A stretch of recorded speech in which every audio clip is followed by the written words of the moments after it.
Olá pessoal, tudo bem? Espero muito sinceramente que sim, todos estejam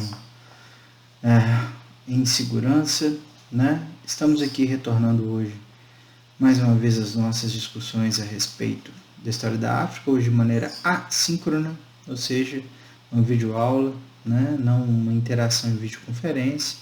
E hoje para conversar a respeito de um interessante trabalho, de um capítulo que compõe aquela coleção História da África, patrocinada pela Unesco, publicada lá nos anos 1960 e editada em português há menos tempo, né? Uma obra monumental. E temos aí dois autores desse capítulo, Lugar da História na Sociedade Africana. Um deles a gente já conhece, nós já conversamos a respeito do trabalho dele, que é o Joseph Kizerbo, que é o organizador, né, dessa coletânea, dessa coleção, aliás. E o outro autor, que assina como primeiro autor desse capítulo, é o Babu Rama. Então os dois aqui apresentam para nós mais uma daquelas tentativas essenciais de conversarmos a respeito de questões sobre as quais o Ocidente tentou, né, construir determinados entendimentos muito diferentes da realidade, podemos dizer dessa maneira. Ou seja, o texto anterior do Joseph Kizerbo chamava atenção para o fato de que o Ocidente pintou as sociedades africanas, em sua pluralidade, né, como sociedades sem história e memória, sociedades sem cultura. O Joseph Kizerbo, naquilo que é a introdução geral à coletânea, à coleção, ele coloca uma série de elementos que mostram justamente o contrário. Era para a gente entender, obviamente, que todos os seres humanos são produtores da história e das próprias noções de tempo.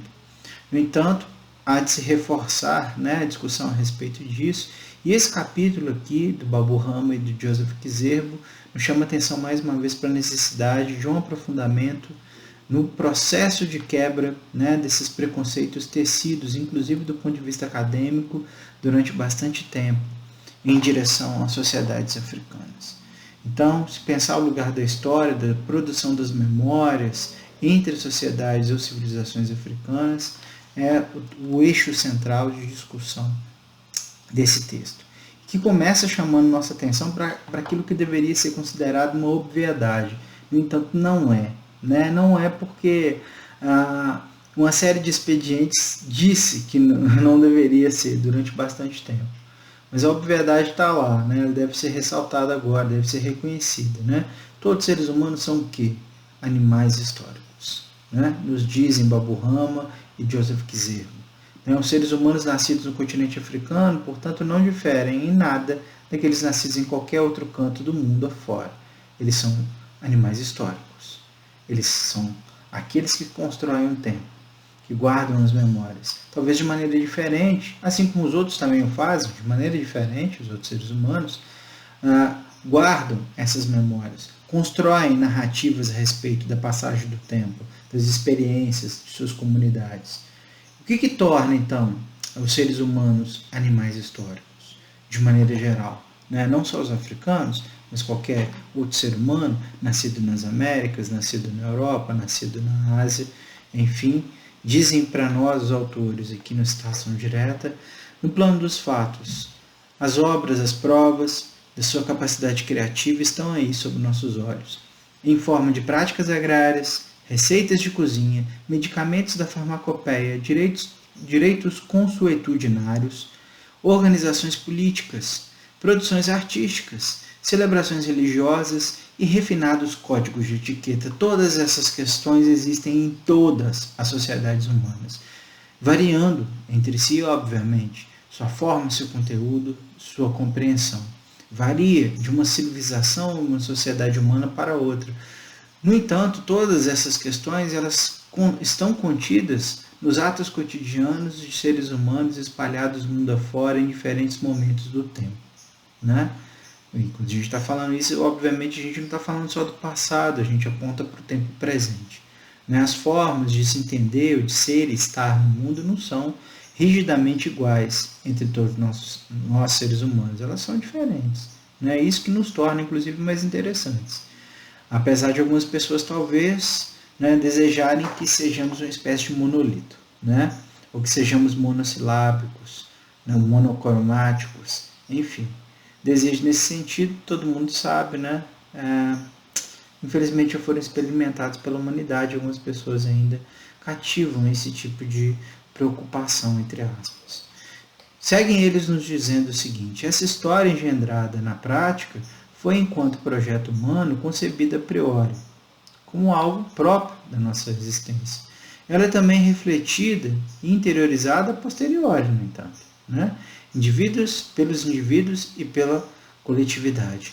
Torna-se, portanto, um padrão de pensamento e de vida. Torna-se um modelo, né? Que pode ou não ser seguido ao longo do tempo pelas diferentes sociedades humanas que vão ali se transformando ao longo dos anos, das décadas, dos séculos, dos milênios.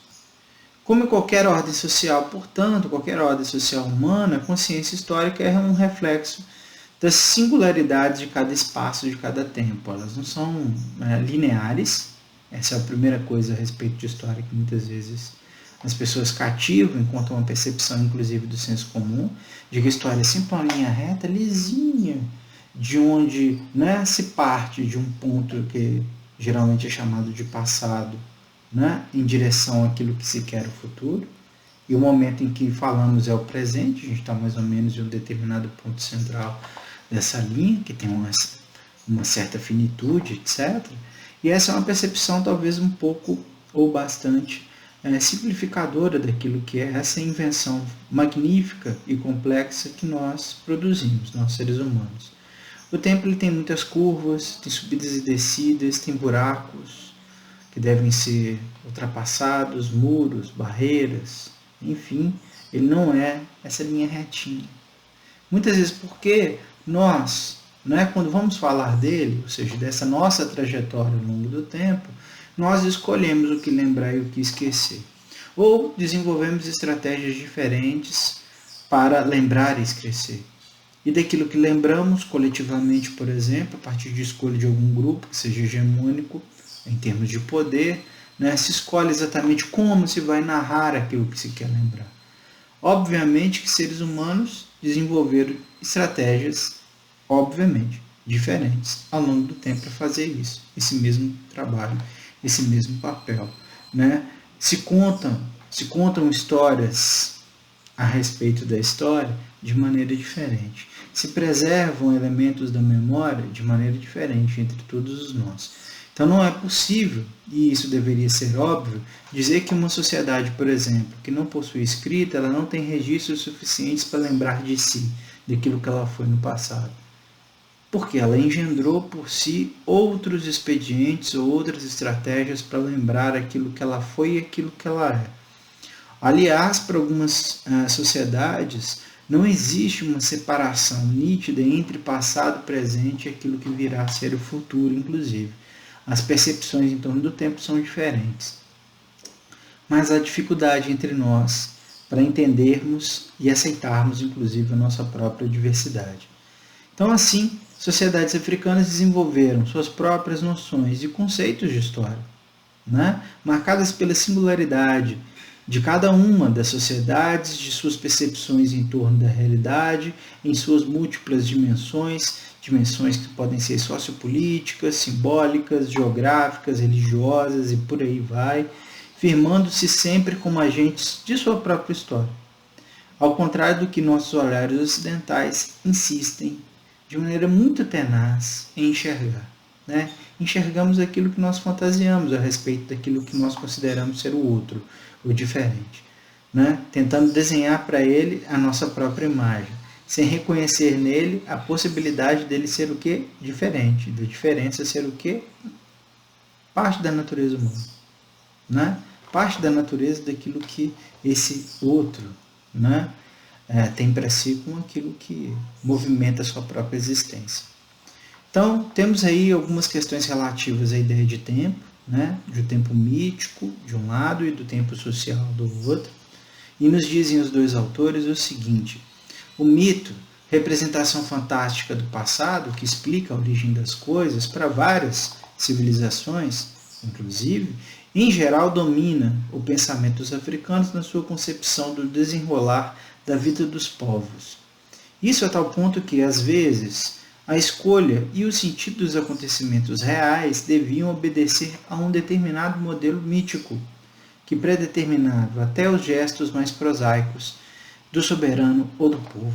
Ou seja, não tão diferente, né, das sociedades ocidentais, inclusive, não vou dizer no presente, pós-moderno, mas em um passado que não é tão distante de nós, o mito ele tem uma função primordial, né, para organizar a ideia de tempo, a ideia de existência para as sociedades, né? Então, notemos que as sociedades ocidentais, governadas inclusive pela ideia mítica judaico-descendente, sempre se tem no controle de seu tempo, guiado muitas vezes pelos próprios mitos da crença religiosa. Notemos que estamos aqui no dia 8 de dezembro, né, no momento que esse vídeo está sendo gravado, próximo, portanto, do Natal. A contagem do tempo ocidental é toda controlada a partir de um engendramento que está costurado com a cristandade ocidental, né? Ou seja, não dá para dizer que os mitos não façam parte do nosso cotidiano, mas a relação mítico-religiosa do outro é menos civilizada do que a minha, né? Geralmente o Ocidente costuma operar esse tipo de significação estúpida, no meu entendimento, sendo que nosso cotidiano é completamente banhado por essas referências. No caso africano, muitas vezes, né, se tem ele como algo organizador da vida em si, uma relação com o contexto mítico, uma relação com o tempo, inclusive, que é muito mais elástico do que esse compreendido por nós ocidentais, por exemplo. Sob forma de costumes vindos de tempos que são imemoriais, o mito governava a história, encarregando-se, por outro lado, de justificá-la, né? As coisas aconteceram da maneira como aconteceram porque uma série de interferências ligadas a essa lógica mítica, de fato, teriam ali feito a sua intromissão, ou melhor, terem feito a sua governança. Num tal contexto, aparecem duas características surpreendentes do pensamento histórico para algumas sociedades africanas. Sua intemporalidade, ou seja, nisso se diferem completamente nós ocidentais, porque temos isso muito bem demarcado de passado, presente e futuro. Ou seja, uma intemporalidade é a inexistência de um tempo compartimentado, a inexistência de um tempo que se conta, é um tempo que é contínuo, que não acaba, que é sempre presente, não é que não existe um passado. O passado, ele é presente. Aquilo que teoricamente se foi, não se foi, está. Não sei se estou me fazendo entender e nos feedbacks em relação à aula vocês me digam, por favor. Mas é um tempo que não tem finitude, nem início, nem meio, nem fim. Não é como existe para nós, por exemplo. Então, se você dialogar com uma determinada pessoa, ela dizer que ela precisa tomar uma decisão com relação àquilo que você questiona, ela precisa consultar seus ancestrais, essa é uma das manifestações que dizem respeito à ideia de tempo. Ou seja, os ancestrais não se foram, eles estão. Tanto que eles têm o seu papel na organização da sociedade. Eles precisam ser consultados e respeitados. Os mais antigos, eles significam aquilo que é o presente, não aquilo que é o passado, que é esquecido, que é superado, etc., como é tão comum entre nós no Ocidente, né?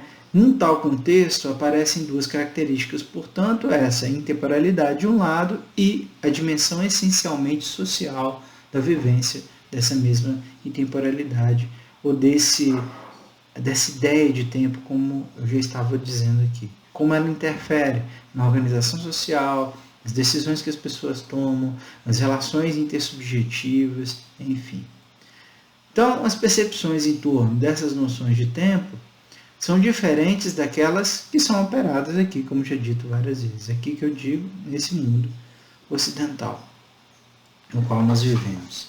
Primeiro, a gente tem a experiência do tempo, né? O tempo não é a duração capaz de dar ritmo a um destino individual. É o ritmo respiratório da coletividade.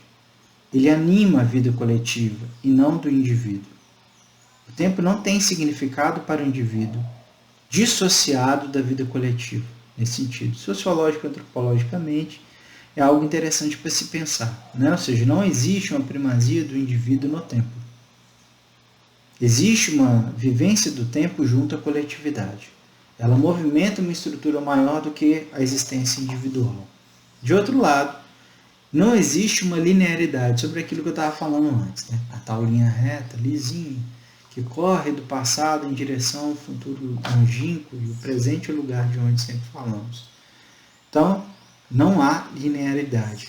Não se trata de um rio que corre num sentido único, a partir de uma fonte conhecida até uma foz conhecida ou esperada. Ou seja, a ideia de tempo que nós temos não é nem a gente, né, opera com a imprevisibilidade daquilo que será o futuro, mas a gente sempre espera o futuro e deseja o futuro, né? Mesmo que tenha medo dele, há um desejo do futuro, o futuro chegará, há uma imprevisibilidade, a gente não sabe como ele será, mas ele será, ele chegará a um determinado momento.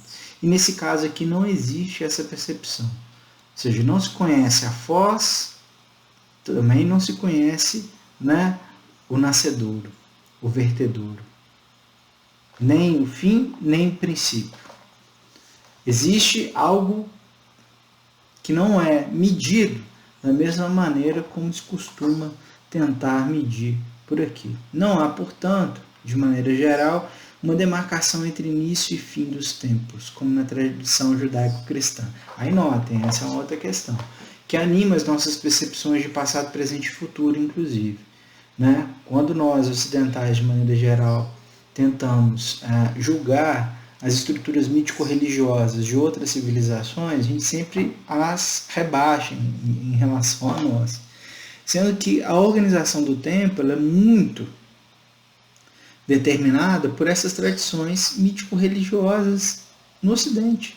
Né? Então, as questões relativas ali, a princípio, meio e fim, estão contidas nos grandes livros, né, da tradição judaica e da tradição cristã.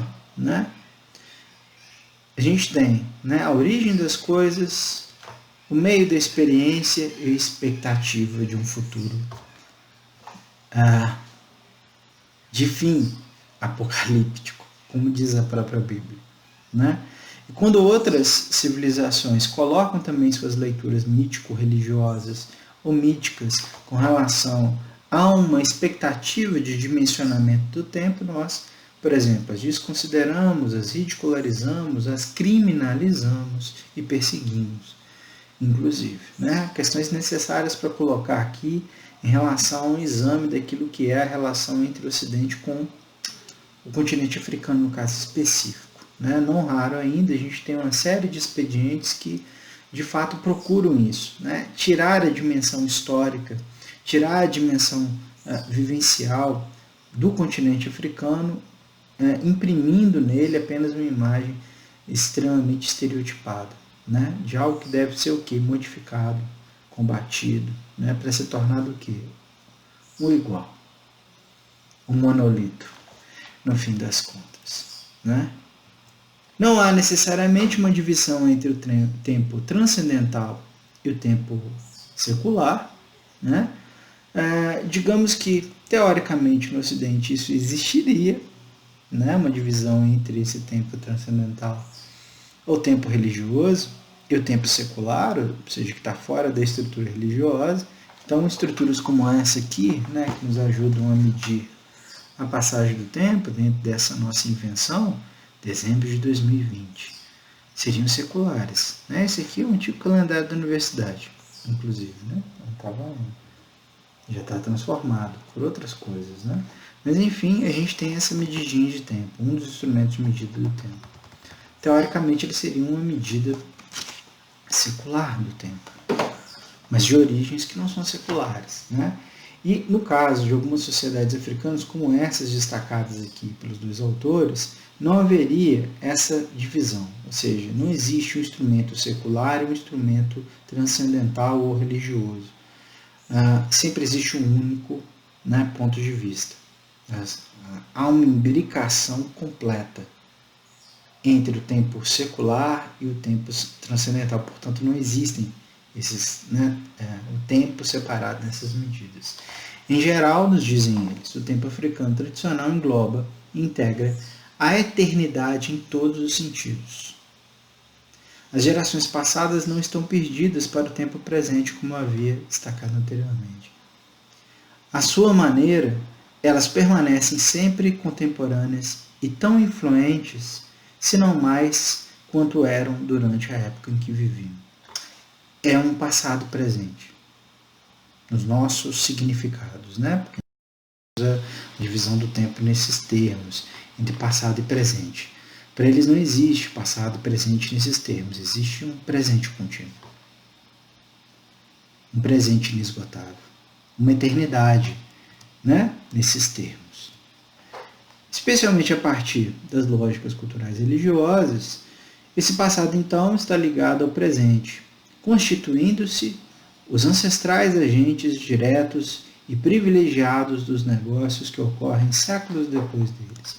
Eles sempre têm algo a dizer. Eles sempre podem auxiliar na tomada de decisões. Eles sempre devem ser consultados. Eles devem sempre ser respeitados. Porque eles não deixaram de estar presentes, eles estão ali. Eles são uma presença contínua. E no caso, né, os vivos hoje, nisso que nós chamamos de presente, também serão uma presença contínua. Todos aqueles que estão, serão. Né? Sempre serão. Sempre estarão, portanto. Não existe essa questão que é muito comum, né, em algumas, existem conflitos, digamos assim, entre determinadas culturas do esquecimento, ou seja, quando nos tornamos memória, e quando essa memória corre o risco de desaparecer, e entre uma memória que é continuamente ativada. Isso não existe apenas entre sociedades africanas, inclusive. Né, de uma memória que é cultuada e que é dada como presença constante. Né, em algumas culturas, aqui nas Américas, sobretudo culturas da América Central, por exemplo, em alguns lugares na Ásia, há esse culto, há presença, né, a discussão dessa presença contínua daqueles que já estiveram por aqui. E um culto contínuo à sua memória. Muitas vezes não apenas em datas marcadas, como acontece, por exemplo, no Dia de los Muertos, lá no México, por exemplo, né, dessa imbricação existente entre a cultura azteca, né, Nahuatl, e as culturas, né, que foram surgindo a partir do contato com o Ocidente Europeu, especialmente com as crenças católicas. Então a gente tem ali, por exemplo, um culto aos ancestrais que se dá especialmente em um dia. Né? Uma veneração às pessoas que já se foram, uma celebração em sua memória e contínua existência em outro plano.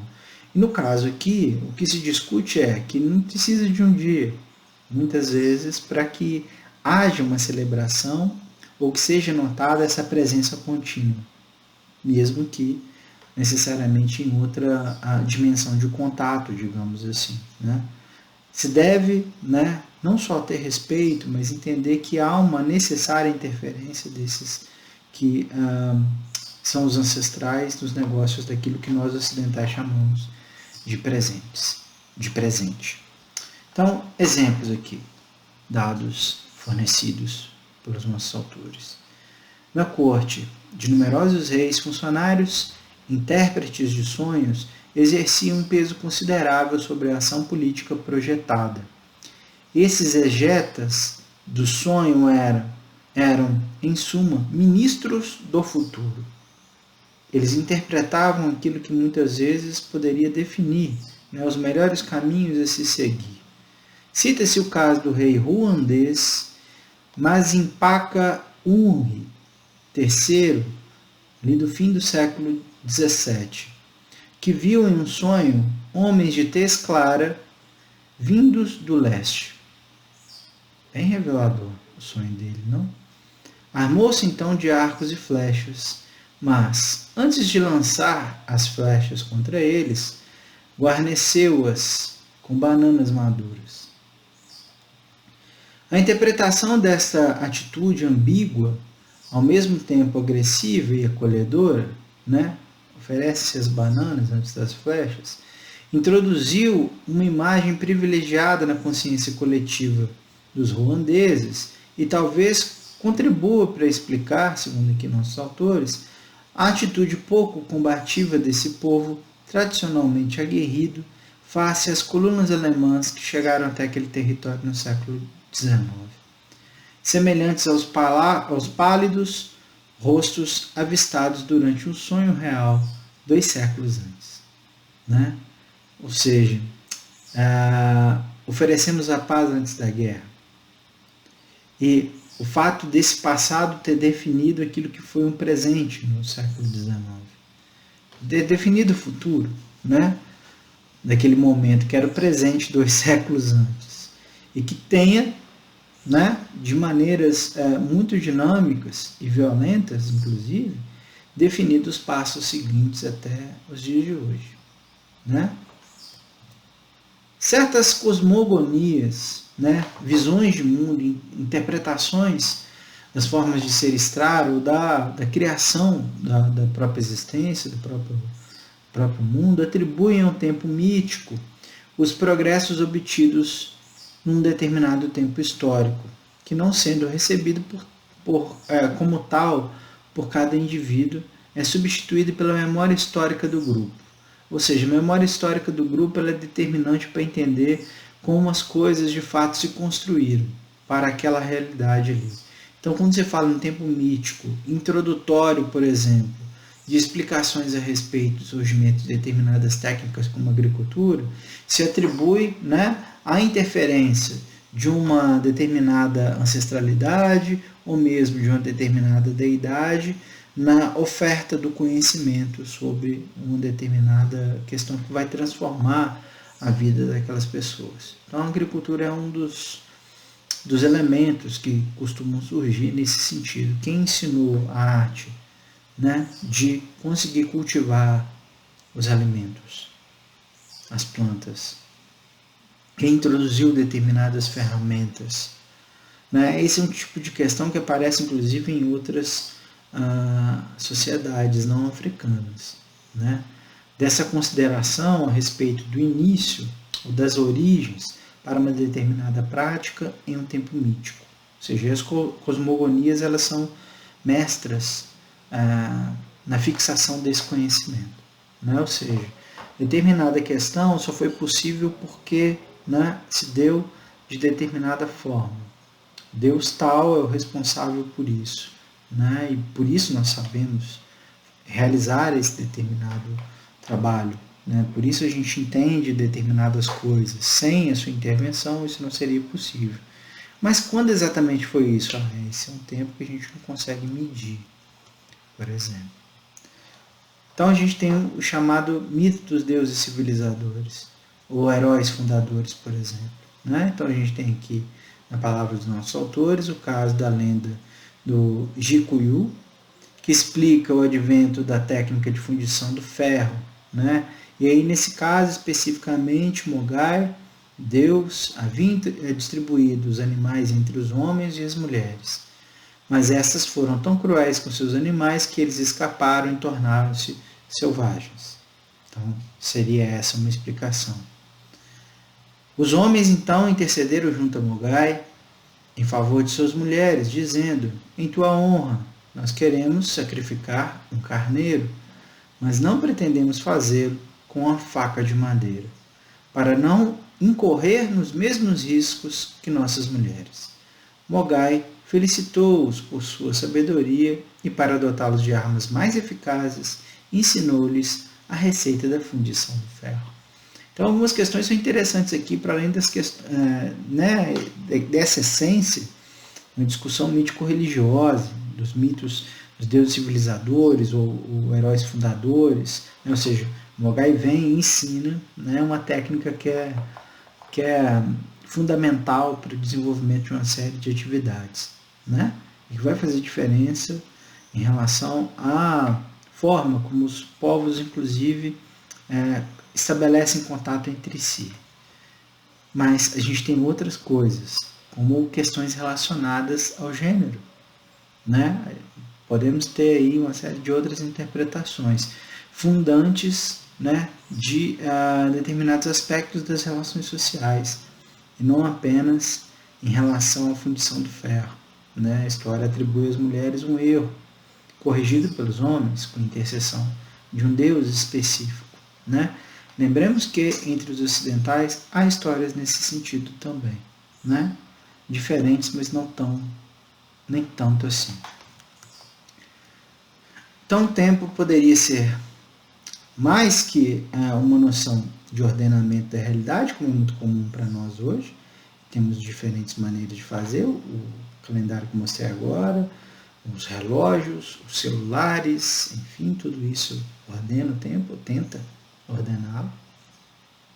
Mas no caso africano, seria um atributo daqueles que ocupavam espaços de poder também, né? Quem ocupa o espaço de poder também tem um acesso privilegiado, ou teria acesso privilegiado à compreensão do tempo. Governantes poderiam, nesse sentido, ser depositários mortais de um poder imortal, de um poder que se sucede em um tempo que não acaba, que sobreviveria ao seu desaparecimento, por exemplo. Aquele primeiro governante que é sucedido por um outro que é investido do mesmo poder, da mesma essencialidade, sendo transmitido aí de geração em geração. Eram representantes tanto do tempo mítico quanto do tempo social. Em um tempo mítico, o poder lhes foi conferido. E isso faz, obviamente, diferença no tempo social, né? Porque ele vai ser ordenado a partir desse locus específico de poder e da maneira como ele terá ali garantido ou não a sua sucessão, interferindo na organização social apresentada ali, por exemplo. Em diversas sociedades, portanto, a ausência do governante, investido dos poderes simbólicos do próprio tempo, acaba por proporcionar a desagregação social ou uma ruptura do tempo que paralisaria todas as atividades sociais até que a ordem fosse restabelecida. Em casos, portanto, em que não há sucessão, ou seja, não há quem interprete ou quem consiga ali exercer as funções atribuídas pelos deuses, ou as funções atribuídas pelo próprio tempo, aquele que poderá ser representado durante todos os momentos ininterruptos, há a gente chegando em um conceito sociológico, um estado de anomia, digamos assim. Ou seja, não há quem represente o próprio tempo, então o tempo ele foi vítima de uma ruptura, digamos. E uma ruptura no tempo poderia levar a uma completa desestabilização daquela estrutura social vigente até então. Objetos podem, portanto, nesse sentido, simbolizar a existência ampla desse tempo, que não tem começo, meio e fim. Voltamos àquela história do rio, não tem vertedouro, o rio em si correndo em direção a uma foz, mas eu posso ter símbolos que identifiquem ali o controle ou o direito do tempo, ou a existência desse tempo amplo que vai ser transmitido de uma geração a outra, especialmente por líderes religiosos, políticos ou mesmo por núcleos familiares. E se esses símbolos se perdem, por exemplo, uma parte considerável, pelo menos, do sentido de existência daquela comunidade desaparece junto, se esfarela junto. Então a gente tem aqui um desses símbolos oferecidos a nós pelos autores em seu texto. Essa é uma estatueta em bronze representando o poder dinástico do Songhai, ali no Níger.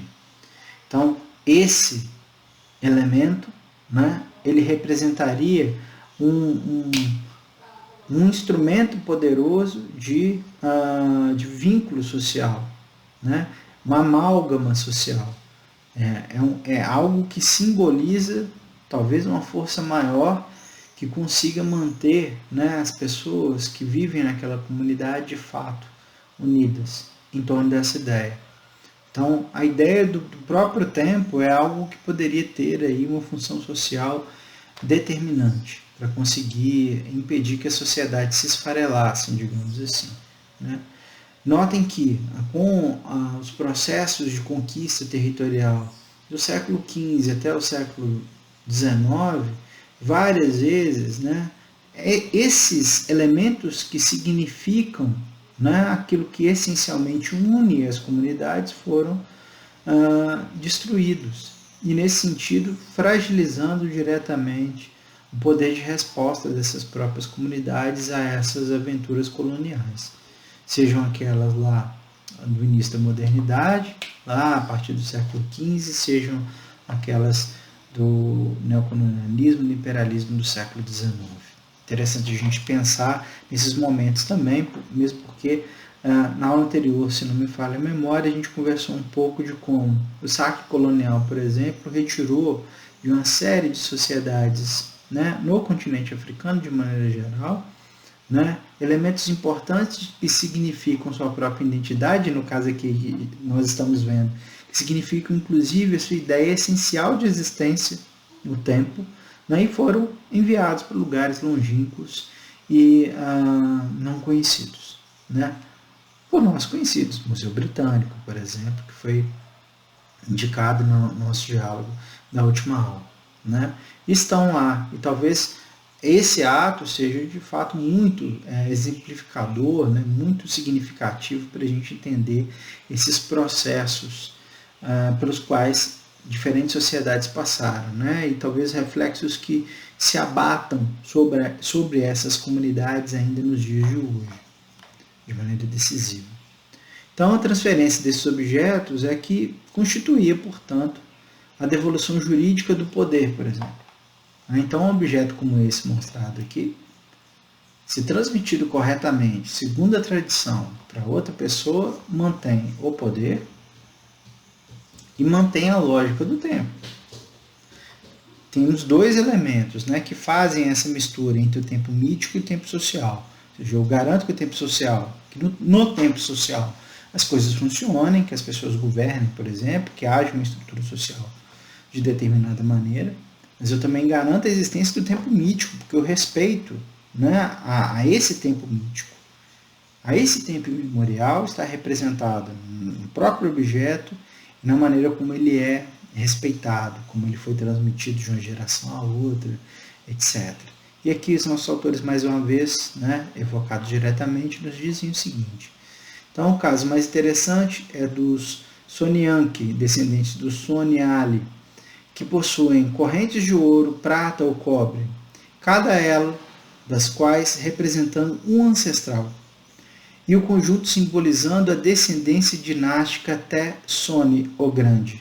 Ou seja, como se você tivesse ali uma representação daquilo que é a existência em si, né?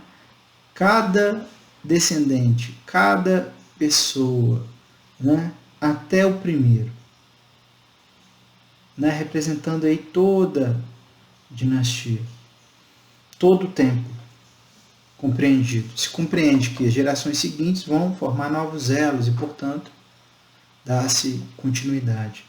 Né? Nesse caso, alguém poderia inclusive dizer, não, mas espera aí, a gente tem uma identificação de passado. O passado, ou seja, o vertedouro a gente identifica onde está. Ou seja, Sônia o Grande, né, é o vertedouro. E a coisa está caminhando, né, o rio está caminhando, mas não se conhece aí, nesse caso especificamente, a foz. Porque os elos vão ser continuamente acrescentados. Eles não pararão mais, né? Não acaba. E o momento em que a dinastia surge não é cronologicamente identificado, digamos assim. Né? Mas é uma boa interrogação para a gente pensar, né? Nas confluências, nas aproximações ou distanciamentos em relação à maneira como nós, ocidentais, entendemos o tempo. Entre esses exemplos fornecidos aqui pelos nossos autores. E continuam eles. No decorrer de cerimônias mágicas, essas correntes magníficas são regurgitadas diante de um público embasbacado. No momento de morrer, o patriarca Sonianke regurgita a corrente pela última vez, fazendo com que o escolhido para ser sucessor a engula, pela outra extremidade. Deve ser uma cena impressionante. Ele morre logo após ter passado sua corrente àquele que o substitui. É como se fosse a própria linha do tempo imaginado, né? Se regurgita uma corrente que é engolida por outra, que vai ser regurgitada, engolida por outra, etc, etc. É como se esse ato ritualístico, esse ato ritual, esse ato simbólico, ele garantisse a própria existência.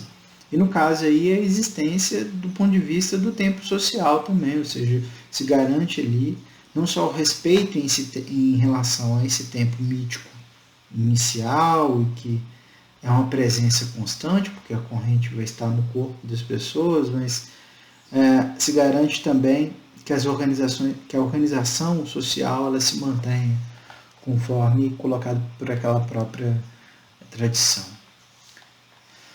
E aí os autores eles apresentam um questionamento, né, muito comum a partir dos olhares ocidentais. Os africanos eles têm consciência de serem agentes de sua própria história? Os africanos eles são agentes de sua própria história? Os africanos são sujeitos do tempo? Então os autores colocam aí para a gente, né, essa questão que há aí nitidamente uma confluência com os estereótipos ainda existentes a respeito do continente africano e de suas sociedades. Então os autores chamam atenção para a violenta influência do contato exterior, né, como desagregador dos sujeitos históricos ou da ideia de sujeito histórico. Todos os seres humanos são sujeitos históricos antes de qualquer coisa. No início do texto ele chama atenção para isso. O ser humano é um animal histórico. Todo e qualquer ser humano produz o tempo. É um produtor do tempo. É um produtor da história da humanidade.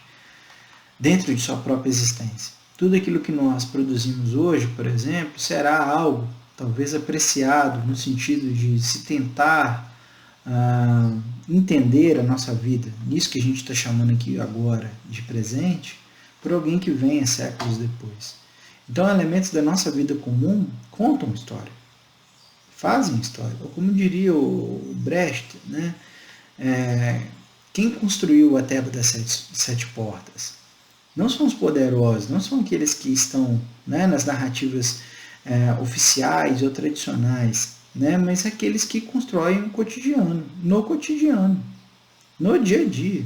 Então essa talvez seja uma primeira coisa que a gente também tenha que pensar aqui, nesse nosso diálogo a respeito dos sujeitos históricos.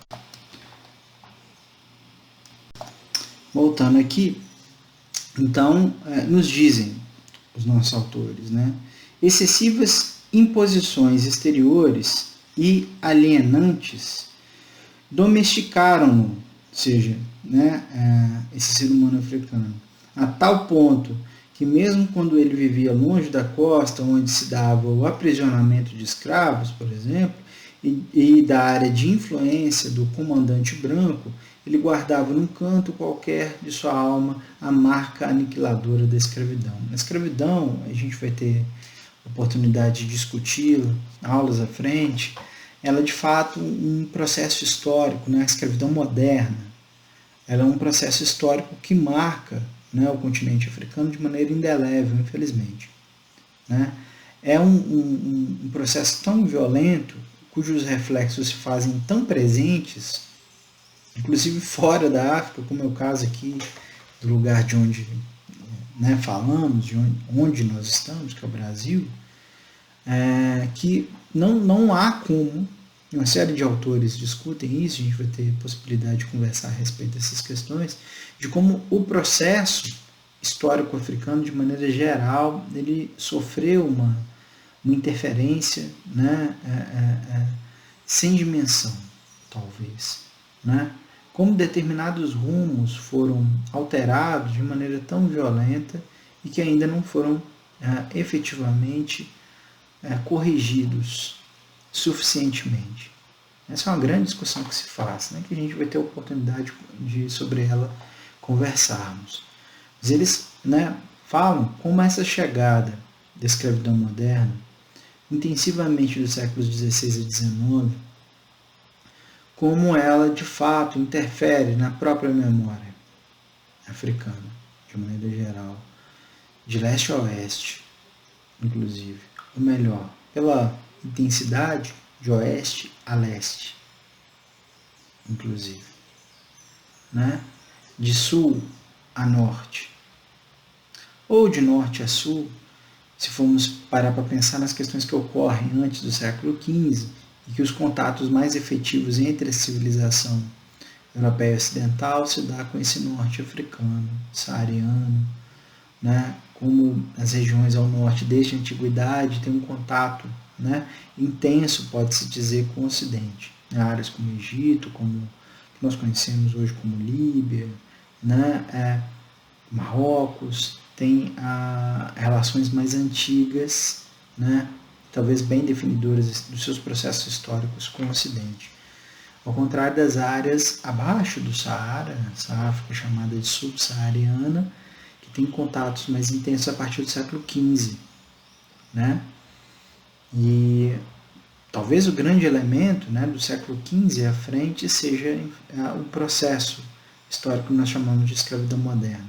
Uma escravidão completamente diferente de todas as outras experiências de escravização produzidas pela humanidade até ali, até aquele momento. Ela em tudo se difere, pode-se dizer, mas especialmente a partir do sentido econômico, né? Porque é uma força econômica, é uma força definidora das economias coloniais das Américas, né? Não conheceríamos as Américas do jeito que conhecemos hoje, em diferentes sentidos, se não tivesse sido, infelizmente, construída essa dimensão histórica da escravidão moderna. Então ela é muito definidora, não só para as Américas, obviamente, mas principalmente para as Áfricas, no plural.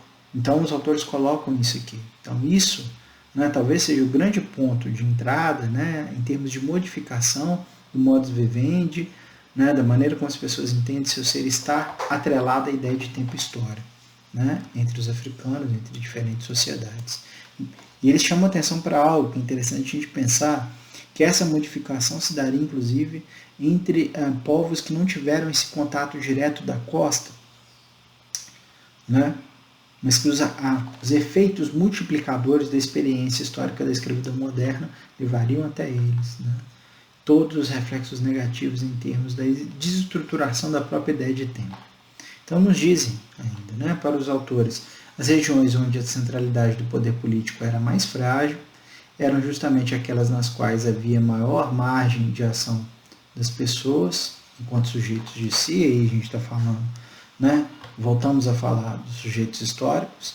Então, em espaços em que a organização política não é centralizada, os sujeitos têm maior margem, inclusive de se identificarem como sujeitos de si e sujeitos de sua própria história. Isso não significa, por outro lado, que não havia uma dimensão que os unia a esse tempo coletivo, né, essa vivência coletiva do tempo. Tal questão se explica pelo fato de sociedades hierarquicamente constituídas, que elas costuram na figura do chefe político central, né, toda a razão de sua existência, inclusive do ponto de vista histórico, pois representa todo o projeto coletivo. Então, de fato, nesse sentido, se você tem uma figura, né, que significa por si o tempo e continuidade de existência do tempo em sua existência, e se ele deixa de existir, o tempo também é demolido, e a gente tem um processo de anomia, os sujeitos vão pensar para si o tempo de maneira mais frágil, né? Em sociedades, no entanto, em que o poder é mais fragmentado, nesse sentido, seria possível pensar outras experiências de percepção do próprio tempo. Alertam, no entanto, que não significa em absoluto que tal situação se forme como, abre aspas, um condicionamento ideológico que destrói o espírito crítico das pessoas, ainda que nas sociedades em que o único canal de informações seja a via oral. As autoridades que controlam uma sólida rede de griots, por exemplo, aqueles que são os grandes repositórios das memórias da sociedade, praticamente monopolizem a difusão da verdade oficial. Então não existia assim algo que fosse 100% determinante de que as autoridades conseguiriam controlar a ideia de existência das pessoas, mesmo que elas controlassem, por exemplo, as vozes da memória, né? uma maneira possível, talvez, de explicar o que eram os griots, né? Se a gente for transportar para a lógica ocidental, muitas vezes a gente conhece bem ela, por exemplo, da história antiga helênica, ou seja, grega, né, de pensar na ideia dos arautos, que eram aquelas pessoas que portavam não só as memórias, mas portavam as notícias e as espalhavam oralmente de um lugar para o outro, por exemplo. Os griots, na verdade, eles são repositórios do saber e, ao mesmo tempo, repositórios da memória, do tempo, para uma determinada comunidade, né? Então, são reconhecidos dessa maneira, extremamente respeitados por conta disso, né? Por serem aqueles que detêm o conhecimento, ou talvez o conhecimento entendido aí como conhecimento essencial, para se compreender o que é a realidade em si. A gente tem aqui uma representação de um conjunto de griots, né? E as tradições elas são diferentes de uma sociedade para outra, mas a ideia de que eles, né, de fato podem, a partir de diferentes elementos, apresentar ou tornar sempre presentes as memórias de uma determinada comunidade, como se de fato elas jamais tivessem desaparecido. Elas não são o tempo perdido, elas não são o tempo do ontem, elas são o agora, né, em uma dimensão diferente. E aí, nesse sentido, é importante ressaltar como os griots, né, não constituíam um corpo monolítico e nacionalizado, né? Há variações entre os próprios griots e as tradições de reunir, de portar, né, o saber de uma sociedade para outra. Então, nem sempre eles iam garantir, né, como alertado pelos autores, que o poder político, né, centralizado, às vezes numa figura, conseguiria controlar todas as memórias, né? É também demasiado simplificador que nós considerássemos, por exemplo, que nessas sociedades em que o tempo está simbolizado no poder político, né, que o tempo mítico e o tempo social se misturam nessa medida, e todas as pessoas seriam reduzidas apenas àquilo que quem ocupasse, né, esse locus, esse espaço, conseguiria ali, né, manipular todas as pessoas à sua volta, naquela estrutura social específica. Eles estavam presentes, portanto, em diferentes comunidades e reforçavam aí a importância da transmissão oral da memória coletiva. E lembrem-se que, na introdução à coleção, na História Geral da África, o Joseph Kizerbo chama atenção para isso, para a importância metodológica, no caso, né, para uma escrita efetiva da história da África, para uma compreensão da história da África, que as fontes de informação oral deveriam ser efetivamente levadas em consideração, né? Compreendendo-se não apenas elas como, de fato, fonte, como registro importante, mas dos sentidos, muitas vezes, simbólicos que os repositórios dessa informação, os repositórios da memória têm naquelas determinadas comunidades. No caso dos griots, né? Eles estão falando exatamente disso. Destaque ainda para a posição das mulheres enquanto repositório da memória coletiva, contrariando a percepção eurocêntrica, muito comum entre nós, especialmente nas sociedades matrilineares. Então, temos sociedades que são governadas por mulheres, nas quais as mulheres não têm uma posição de subserviência, né, absoluta em relação aos homens, e que são elas as principais guardiãs do tempo, né? São elas que contam a memória, são elas que possibilitam a compreensão histórica daquela sociedade. Em diferentes sociedades, portanto, as mulheres são consideradas protagonistas na evolução histórica dos povos, né?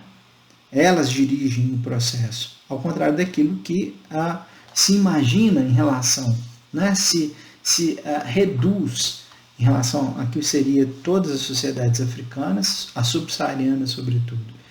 Na atuação das mulheres na guerra da Argélia, por exemplo, e nos partidos políticos durante a luta nacionalista, já estamos falando do século XX, pela independência ao sul do Saara, é indicada como uma importância central a presença feminina, por exemplo. Então, os autores, eles aqui mesmo, falando das percepções da história, falando dos diferentes sentidos do tempo, para as sociedades africanas, não se prendem a um tempo único, né? Ou seja, não se prendem a uma linha do tempo. Não, a gente vai falar só da antiguidade, a gente vai falar ali, né, da Era Moderna, segundo a medida ocidental. Depois a gente vai falar da história contemporânea, segundo também a medida ocidental. Não, eles transitam em diferentes registros do tempo aqui em seu capítulo. O reconhecimento da importância feminina não afasta, porém, o fato de que as mulheres também terem sido objeto sexual ou simbólico para várias sociedades, assim como no Ocidente. Então é importante fazer essa ponderação mais uma vez, né?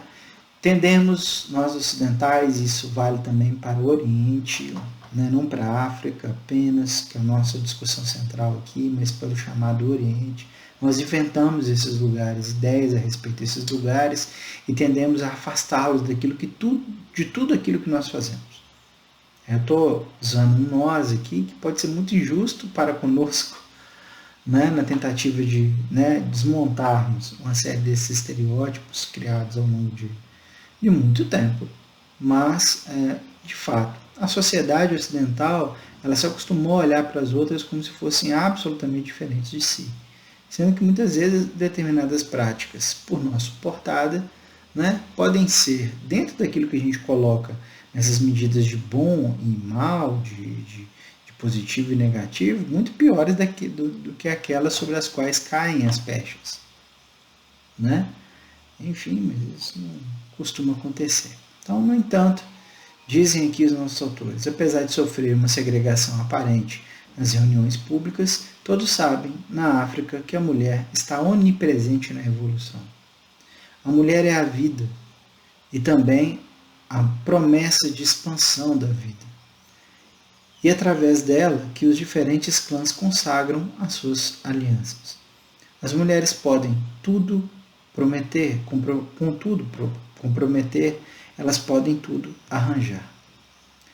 Uma grande medida, né, da centralidade da presença feminina. Né? A gente pode pensar também como determinadas estruturas, aí saindo da África e pensando no Ocidente, vou pensar esse jogo mais uma vez, de como o Ocidente projeta aquilo que ele é nos outros, de como determinadas estruturas sociais matrilineares no Ocidente foram desmontadas por determinadas lógicas. Por exemplo, lógicas do cristianismo medieval, lógicas anteriores, né, da sociedade romana. Enfim, algumas coisas que podem ser pensadas. Há uma série de sociedades, inclusive no Ocidente europeu, que se organizavam em torno das mulheres, e essa organização ela foi quebrada em determinados momentos por processos históricos específicos. Né? Então, essas sociedades que quebraram, né, a lógica que valorizava a presença feminina, principalmente nos espaços de poder, ela começou a olhar para as outras de maneira desagregadora, digamos assim. Só para pensar isso mais uma vez. Então temos aqui o tempo africano e o tempo histórico. Os autores discutem como o estereótipo em torno do culto ao passado foi utilizado para justificar uma suposta inexistência do tempo histórico entre as sociedades africanas. Né? E a gente já comentou a respeito disso, né? De como esse olhar externo ele influencia nítida e negativamente nesses processos. No entanto, o próprio caráter social da concepção africana da história lhe dá uma dimensão histórica incontestável, segundo os autores, porque a história é a vida crescente do grupo. Ou seja, não teria como não identificar em todas essas atribuições centrais que as diferentes sociedades africanas atribuem ao tempo, como ausência de tempo histórico, como ausência de percepção de sua própria história, como ausência de construção, né, das narrativas a respeito da própria história, né, da junção de elementos da memória a partir de diferentes fontes, tais como os griots, por exemplo. O tempo para os africanos, ao contrário do que acontece entre nós ocidentais, é muito mais dinâmico. Talvez, né, seja uma das fontes de incompreensão nesse sentido, pois o ser humano é tornado refém de um processo estático ou de mero retorno cíclico. Diferentemente da noção matemática do tempo que existe no Ocidente, carregada de homogeneidade e previsibilidade, mesmo quando há uma pitadinha de imprevisibilidade com relação ao futuro, por exemplo, o tempo é vivo e socialmente reeditado. O tempo para nós não tem reedição. Não tem jeito de reeditar o tempo. Não tem jeito de reeditar como um vídeo, como esse que eu estou gravando agora. Tem até um errinho para trás que eu não vou reeditar. Mas enfim, né? O tempo africano, nesse caso, ou os tempos africanos, são muito mais dinâmicos do que o nosso. Calculadinho. Previsível nesse sentido. Né? Tem um calendário, tem um relógio. Né? Ele trabalha sobre outros aspectos. Na concepção global do mundo entre os africanos, o tempo é o lugar onde o homem pode, sem cessar, lutar pelo desenvolvimento de sua própria energia vital. No animismo, por exemplo, o tempo é o campo fechado e o mercado no qual se confrontam ou negociam as forças que habitam o mundo. Aí voltemos, por exemplo, naquela questão da consulta aos que já foram. Né? Teoricamente, os que já foram, não estão mais. Não, eles estão. Né? E eles podem também significar um acesso a um outro tempo, que é um tempo primordial, que nos dá a sabedoria necessária para tomar as melhores decisões. Para esse momento aqui, que não está, né, cindido, não está descolado desse outro, que para a lógica ocidental não existe mais, ele já foi. Né? Mas não, ele continua presente. Então, a constante evocação do passado não representa uma imobilidade do tempo, um caráter estático para o tempo, mas sim uma parte de uma lei geral de acumulação de forças e do próprio progresso em diferentes sentidos. Nos dizem os autores o seguinte: a consciência do tempo passado era muito viva entre os africanos. No entanto, esse tempo, que tem um grande peso sobre o presente, não anula o dinamismo deste, como testemunham numerosos provérbios africanos, por exemplo. O passado não destrói o futuro. Mesmo porque, segundo essa lógica, passado e presente não existem. Né? O presente não é desmobilizado por esse passado que insiste em se fazer presente. Ele pode ali atribuir novas escolhas. Né? As escolhas elas não estão presas necessariamente àqueles que pertencem àquilo que nós ocidentais chamamos de passado, talvez digam que seja o caminho melhor a ser seguido. A decisão, no fim das contas, é quem está no presente, quem habita aquilo que a gente chama de presente.